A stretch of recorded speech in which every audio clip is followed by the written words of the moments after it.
Hello everyone.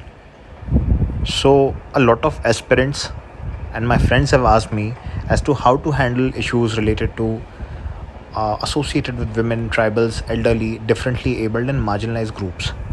So generally what happens is when we start preparing for mains and we start making notes for it, we tend to read a lot of materials and we get confused.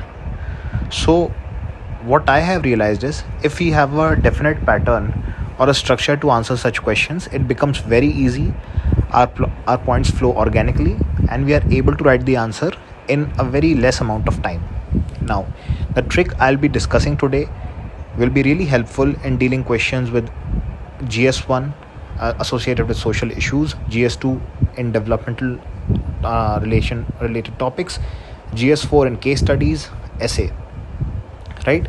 So let's imagine that if you're asked about what are the issues that women are facing, so we will talk about economic opportunities or economic aspect. So number one, they face the jobs available for women are informal in nature. Then they are non-inclusive, they are male dominated ones. Then there is high wage gap, lack of social security, hazardous, disabled friendly or not gender friendly, right? So this friendly wala point can be replicated. Not tribal friendly, not elderly friendly, right? Harassment at workplace. Now women may get harassed at workplace. If you have to write similar answer for elderly, you can say that they are mocked or they are discriminated against in workplace, right? Then they face higher degree of poverty. They have lack of insurance and post-retirement benefits are not available to these marginalized groups. Now let's talk about issues in health related areas. So there is lack of PHCs, that is primary health centers. Number two, maternal care is not available. If you were writing for elderly, it would be elderly care is not available. If for disabled or differently able people, then differently able friendly healthcare services are not available. Then low awareness, low health insurance penetration, more focus on curative and not preventive. Old age health support is missing, right? Even for women in old age or elderly or differently abled, then there is very high degree of pocket expenditure, out of pocket expenditure.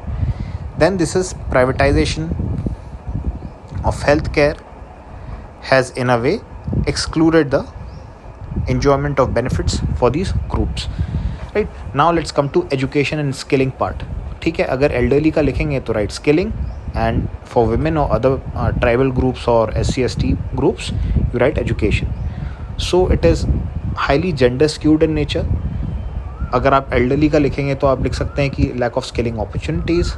If you are writing for tribal groups, you will write that they are not tribal friendly education. Then there is low accessibility, low affordability, poor quality, again informal in nature.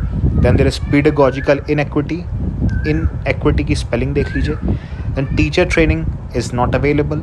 Infrastructure like toilets or wash facilities are not available, and very high degree of dropout rates, even for women, for SCs, STs and differently abled, right? Now let's talk about the political participation.